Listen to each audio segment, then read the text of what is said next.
What up, what up, what up, what up, what up, what up, what up, what up, what's up? Smile High Uncut. I got the Colorado shirt on today.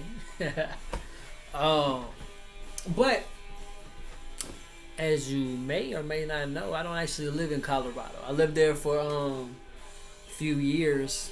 That's where I came up with the idea of my wrestling, which actually I came up with it while living here in Louisiana. But I miss living in Colorado sometimes. But anyways, yeah, that's that story. I don't actually live in Colorado at the moment, and I only, like I said, I only lived there for like 5 years or so. Really from Baton Rouge, Louisiana, and I don't know if it makes the national news. I think it does, but if it does, and you've heard, there is a hurricane coming, and it's supposed to go right over Baton Rouge tonight. It's supposed to be serious, but you know, I've lived in Louisiana the majority of my life. Other than those 5, I lived in Colorado, and you know, I've dealt with Hurricane Katrina. I've dealt with Hurricane Andrew. For me, Hurricane Andrew was probably the worst, even though Hurricane Katrina gets the most talk about. You know, that really manhandled New Orleans more than it did anything to my neighborhood in Baton Rouge. But Andrews was pretty bad, Hurricane Andrew. But this was supposed to be bad. They even canceled work for tomorrow, obviously. For me, most places, Walmart's closed today.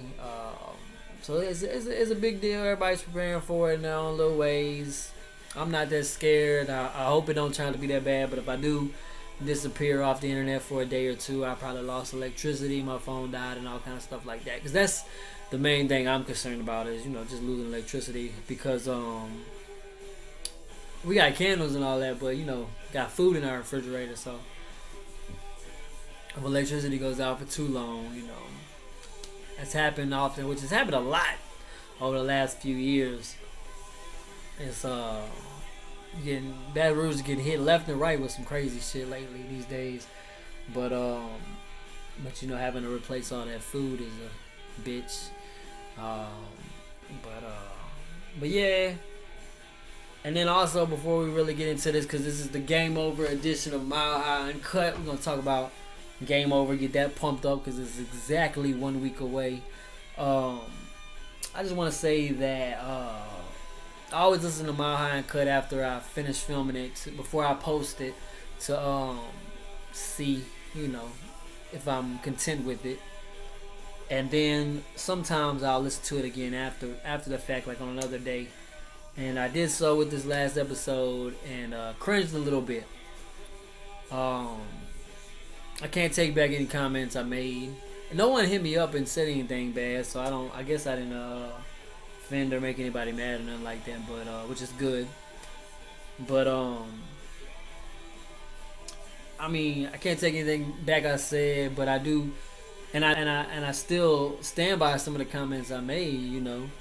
But I do feel like maybe I personally feel like I might have said them in a little bit harsher ways, more blunt ways than I should have, and I'm not happy with that.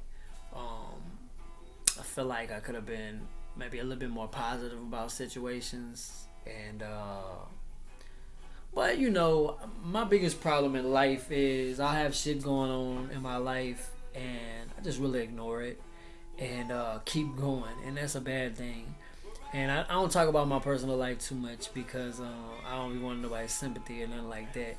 I like to just stay strong and keep rocking and rolling. That's how I live my life. But I am human and I go through shit just like anybody else. And, you know, I'll just say it, you know, just to maybe explain if anybody was kind of feeling like maybe I was being a little too blunt or a little too harsh. To let you know, I think a lot of it might have been just what was going on with me personally. And, you know, my mom had been in the hospital. She's thankfully out now. Matter of fact, she got out Friday. But she had been in the hospital for about a week. You know, she tested positive for the coronavirus or whatever. Though that was not my concern. My concern was that she got pneumonia. And, she ended up fainting, and my dad ended up taking her to the emergency room. Her oxygen levels were low, And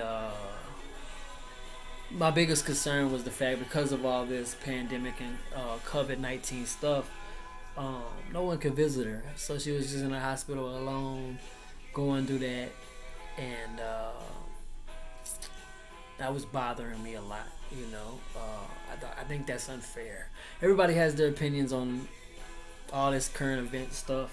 I'm not going to dive into mine too much, but it just really was bothering me that, like, no one could go see her. And I talked to her on the phone, you know, maybe every other day or so, and keep up with her, because I didn't want to call her too much, because most of it, she just didn't sound like she wanted to talk on the phone.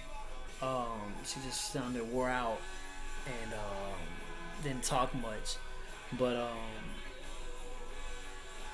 I just like couldn't visit her, you know. And no one could see her, and she had to go through that alone.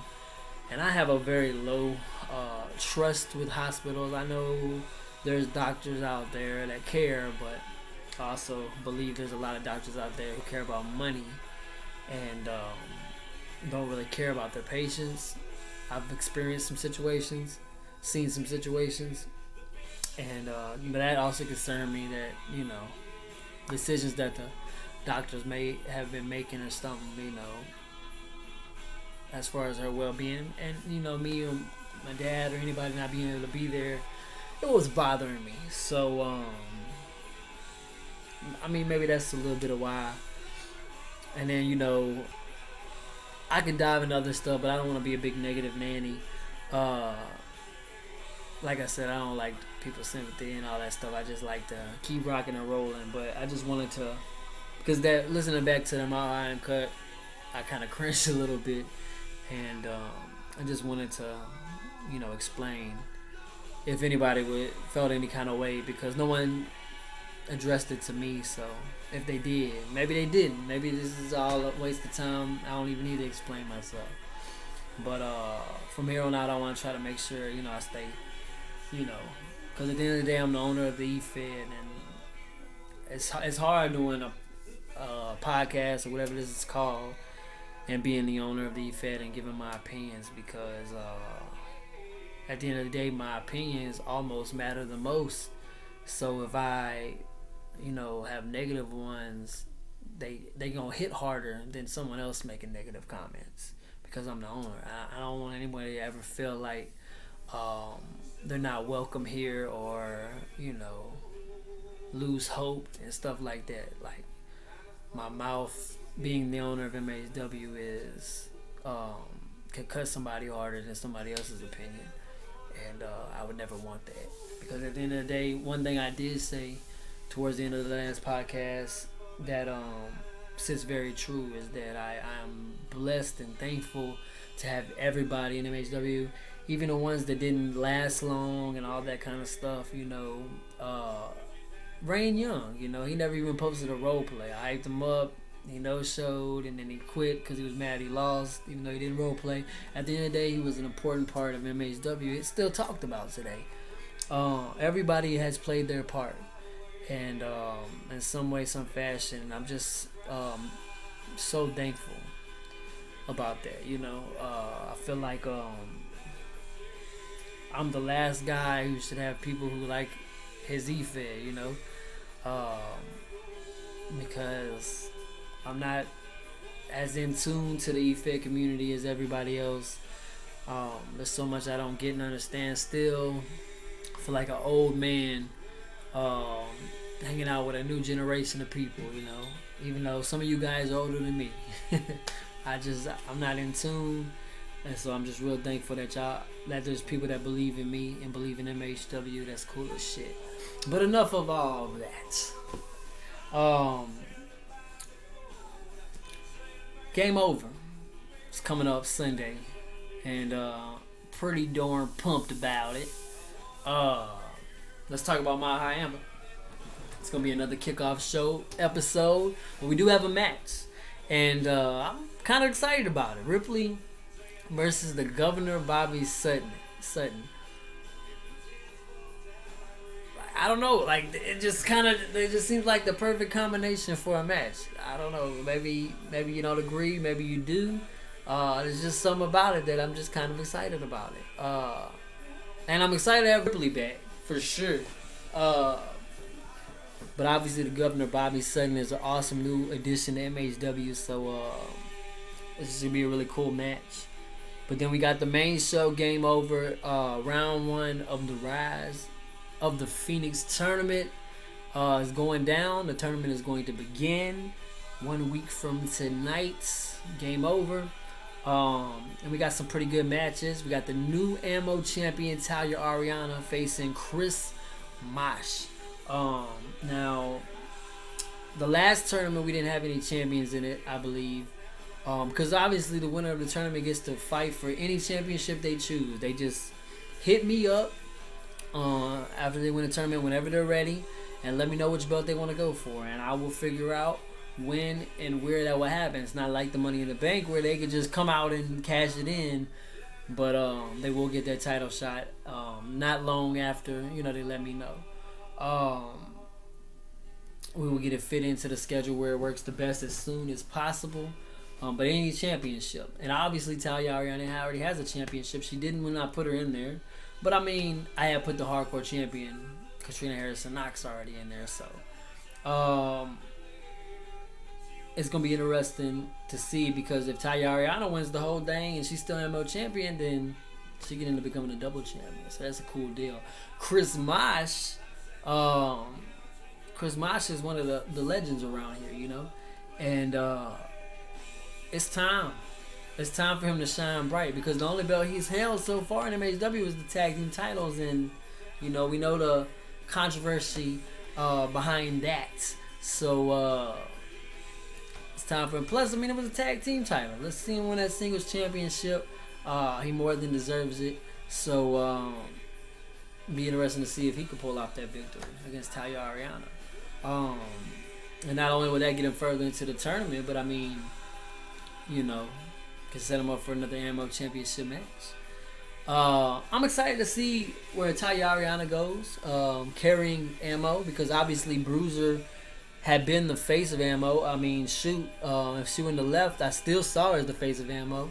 I was already coming up with ideas before they messaged me that day while I was walking around at work. What we could do, and I had these cool ideas where make her kind of like Stone Cold Steve Austin, where she was just doing the craziest shit, segments and stuff like that. I was really gonna start because the handler actually had just hit me up before the match, and wanted me to promote my High Ammo more. So I was gonna take their advice and one up it, I was gonna talk about my Hammer more and push the show more, make more stories on it, and Bruiser was gonna be a big part of that. But I was actually surprised to hear that's why they left, because they said that it was becoming like a chore, in their own words they said that it was more like a job, and I was really surprised because they were doing they were one of the ones that was doing the most behind the scenes, constantly sending me in segments, just pushing their character. It didn't seem like they were burning out at all. They seemed like they were full of fire. That's how I saw the character Bruiser, but the handler seemed like they was full of fire. And I just, someone that's found it to be like a job, usually don't have that kind of fire. So I definitely didn't see that coming. To be the reason why they left. That was actually a very big surprise to me, but sometimes we don't know what's going on with people mentally. So what's going on in their head and what they're thinking, maybe their handler is quiet like me, doesn't like to talk about their personal issues. But yeah, that was kind of a surprise to me to hear that they felt like it was becoming more of work, because it just seemed like they were all in and having a good time. But I mean, who am I to say? And but I mean, whether they're gone or not, I still can see my High Ammo becoming a big deal, because Talia Ariana, I've been saying it on UnCut. I feel like there's something about that character, we just hadn't seen it yet, and now we really have a chance to experience the real Talia Ariana. I know, so I'm real pumped up about that. And then we got Ripley back. This mysterious man, whether he ends up mostly with Ammo or We saw the segment on Throwdown where there was the 3 pictures: War Queen Leah Guerrero, Gabriel Ohio, and Bruiser, who's now gone. Bruiser was a part of Ammo, so it's a possibility that person could become an Ammo. So Chris Maj, Anastasia Baudelaire, Azarine Vebin's probably going to end up with the Mile High Ammo crew more than not. So Ammo looks like it's going to end up being pretty dope and different from Throwdown for sure.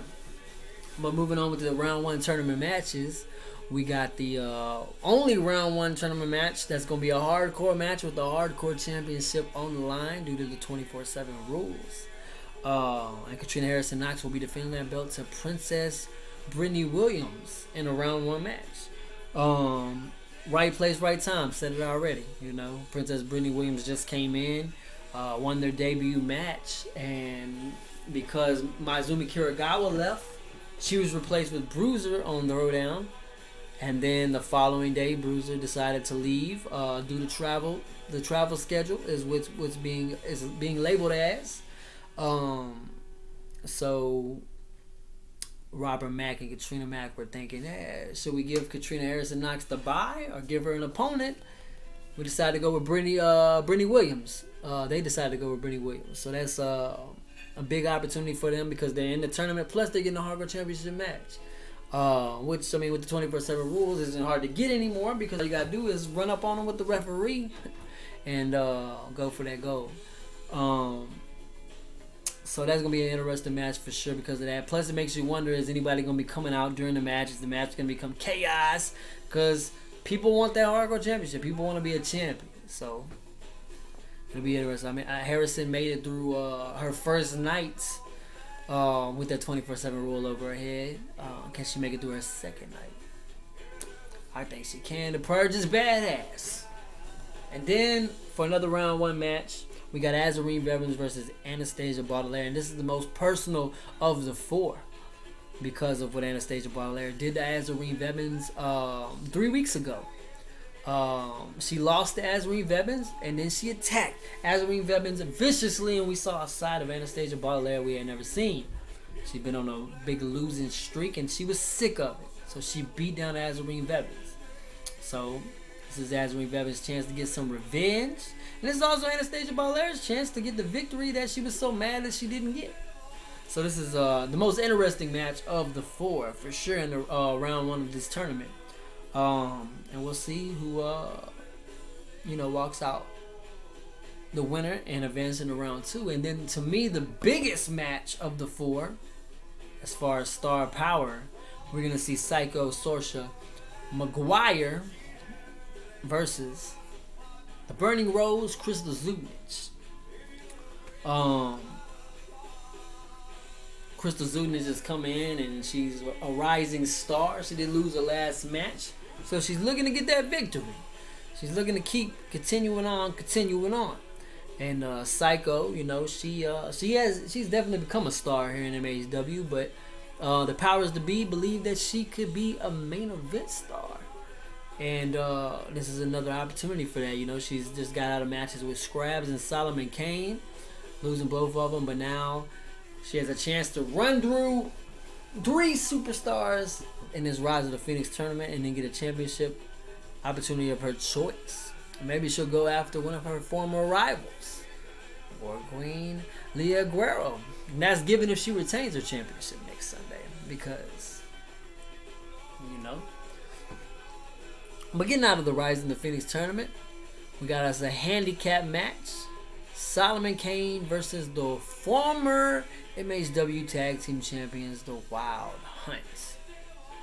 Solomon Kane would start off with what we believed he was angry about, of getting his theme song stolen while he was dead. Is back, and he's after the Shield Maidens.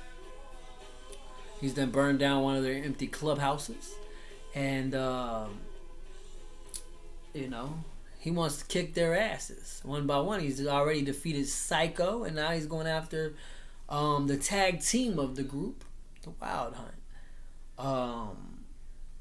He had a little brawl with them 3 weeks ago, and it's pretty evenly matched. So it'd be interesting to see how this goes down because the Wild Hunt wants this win because it's 2-on-1.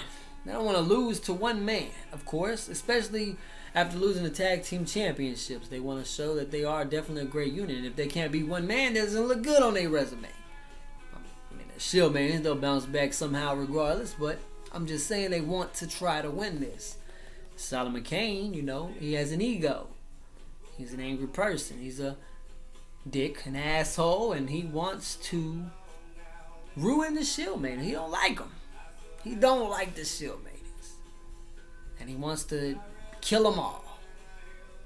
So, he's looking to win this handicap match so he can go on and brag that he beat 2 of the Shield maidens at once. Because as much as he says the Shield maidens aren't as great as they are, and as much as he down talks the Shield maidens, the facts show that the Shield maidens are a force to be reckoned with here in MHW. And they have been since season 1. And the fact of the matter is, even though he downplays the Shield maidens, his words and his actions are 2 different things. His words say the Shield maidens ain't all that, but his actions say the Shield maidens are special. The Shield maidens are great, because there'd be no reason why he'd want to take them down other than to add that to his resume.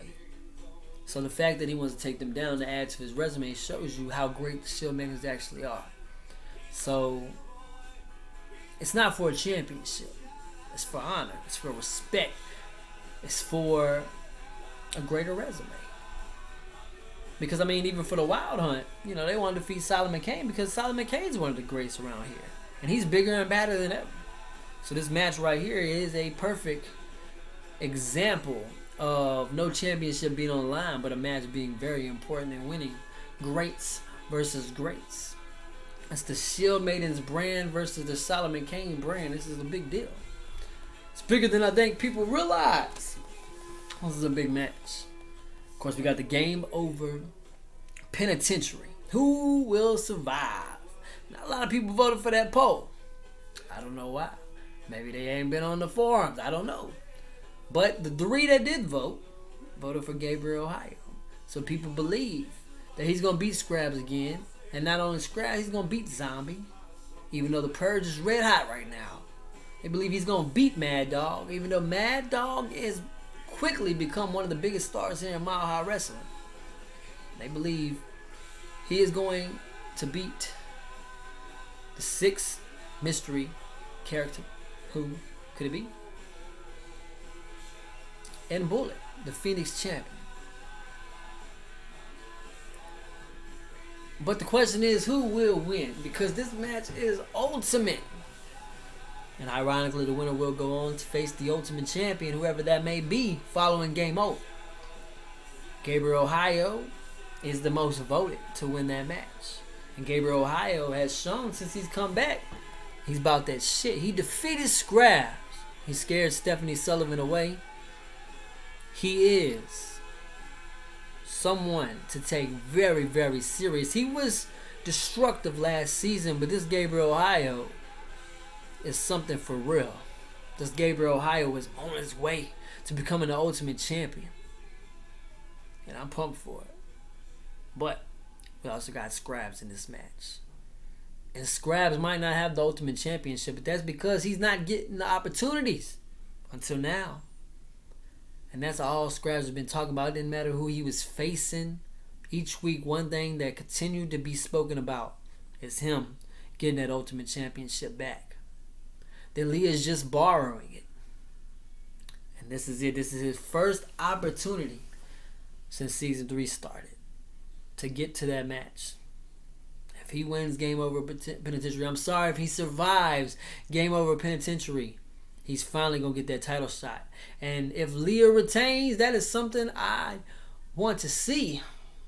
Because Leah is the Ultimate Champion. I can't take nothing from her because she has been dominating. She has retired Evan Maloney, despite Evan Maloney saying such. She has made El Diablo Blanco kiss her boot.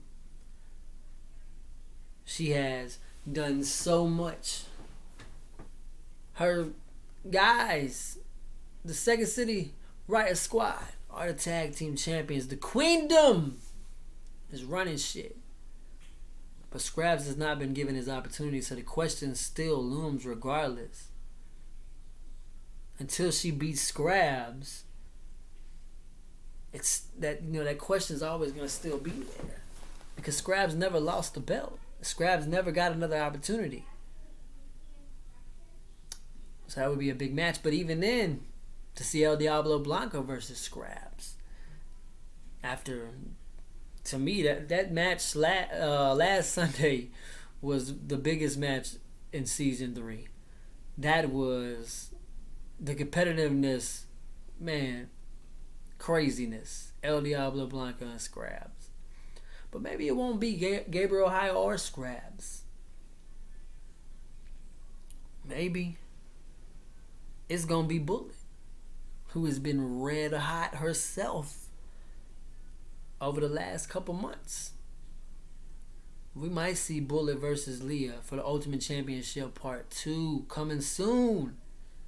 Or El Diablo Blanco and Bullet Part 2. And how cool would that be with Bullet as Phoenix Champion, El Diablo Blanco as the Ultimate Champion?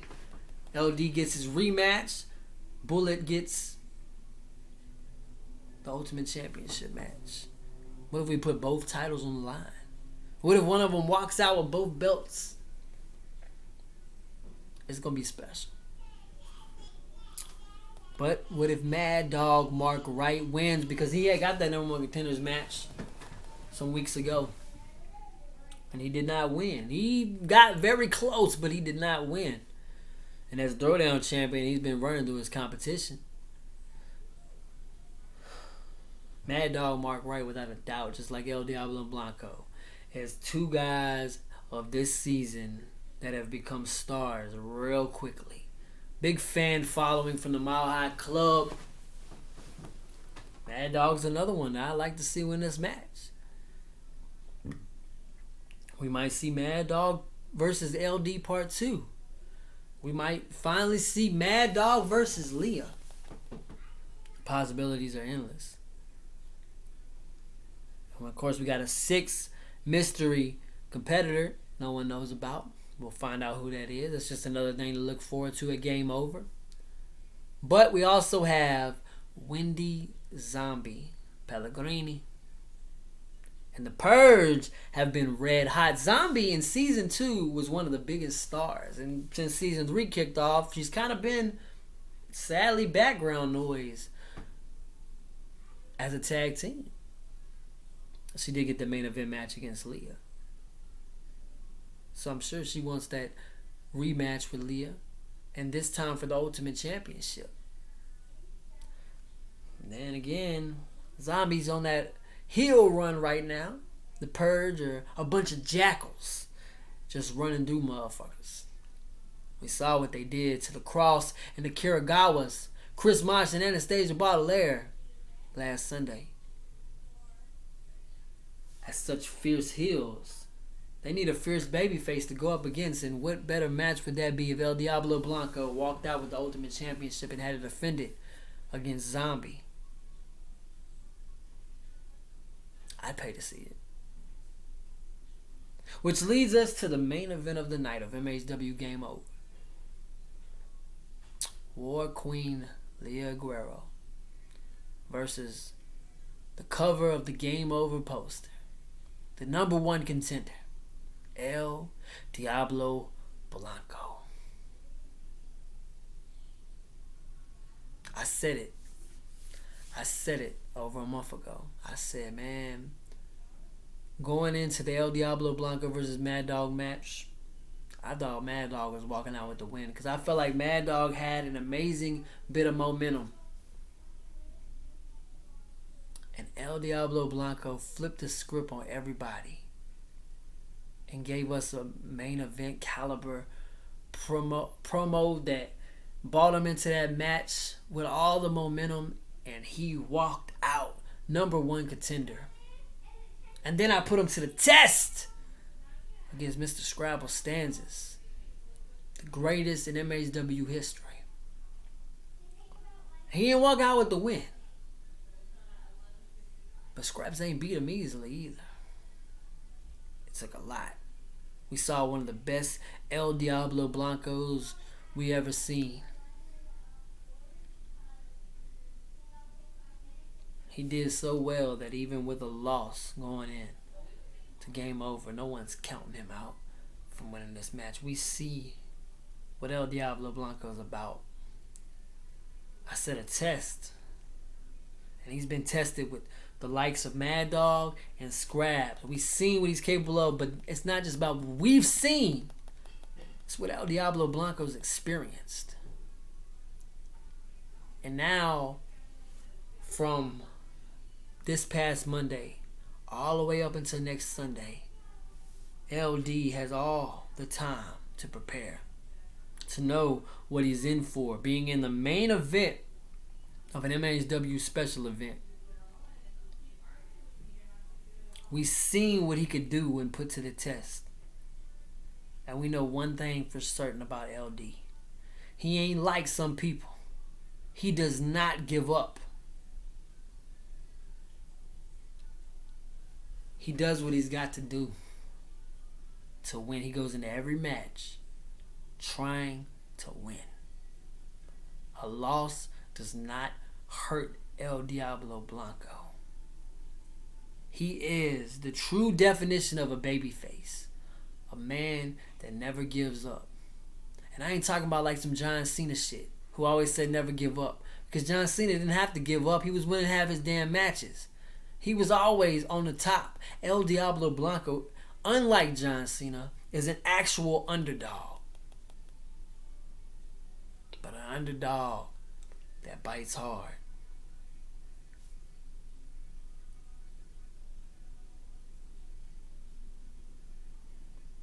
For months, for weeks.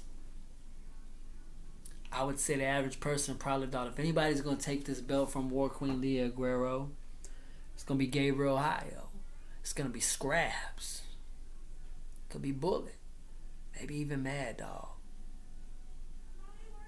El Diablo Blanco was sitting comfortably as Phoenix champion. But there ain't none of them that's facing Leah this coming up Sunday. That game over. If you're a betting man, it's very possible El Diablo Blanco is walking out Ultimate Champion. But a reasonable person, no matter how much you hate Leah, you know that Leah can be walking out still Ultimate Champion. This match is big. This match is serious. This match is real. It is going to be competition over that Ultimate Championship this Sunday. This match can truly go either way. And that's what's so cool about Roleplay eFeds. Because I run this motherfucking eFed and I don't know who's going to win. I can't even predict. Because I've seen the level of roleplay El Diablo Blanco has been capable of. And I also am open-minded to think that's not even the best yet. That he could do more. And I don't know what he's finna come with. But it could end up being even better than those last two. And I also know that Leah Guerrero is Ultimate Champion for a reason. And they ain't ready to let that belt go. The Queendom is growing. Second City Riot Squad just won the tag team titles. Leah wants to keep that belt. El Diablo Blanco wants to take it. And I believe in both of them to get what they want. And that's what makes this game over. It's gonna be crazy. And that's 1 week from tonight. Again, if I disappear for a day or two, I don't see it happening. But if I do, somebody hits me up and I don't hit you up before the day's over with, just know that probably lost electricity, phone died, stuff like that. I'll be back. But I highly doubt that's gonna happen. I think everything's gonna be good. Electricity might go out for a little while. Storm's supposed to be coming over my area tonight. Hopefully while I'm sleeping. Sound asleep. Hopefully I'll wake up in the morning. I'm confident it's gonna be good. But you never know. We gotta take these things serious. And I am. I know I'm making jokes and stuff, but I mean, I always take things serious. I just like to stay positive and smile. That's what I like to do. Don't always do that, but I like to do that. But yeah, I wanted to get this Mile High UnCut episode out and promote Game Over. I don't think I really did that on the last one. UnCut. And yeah. So I'm pumped for it. We got one role play up so far, The Purge. For Katrina Harrison Knox.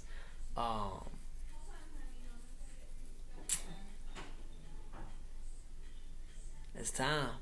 Game Over, just 7 days away. Ciao for now, folks.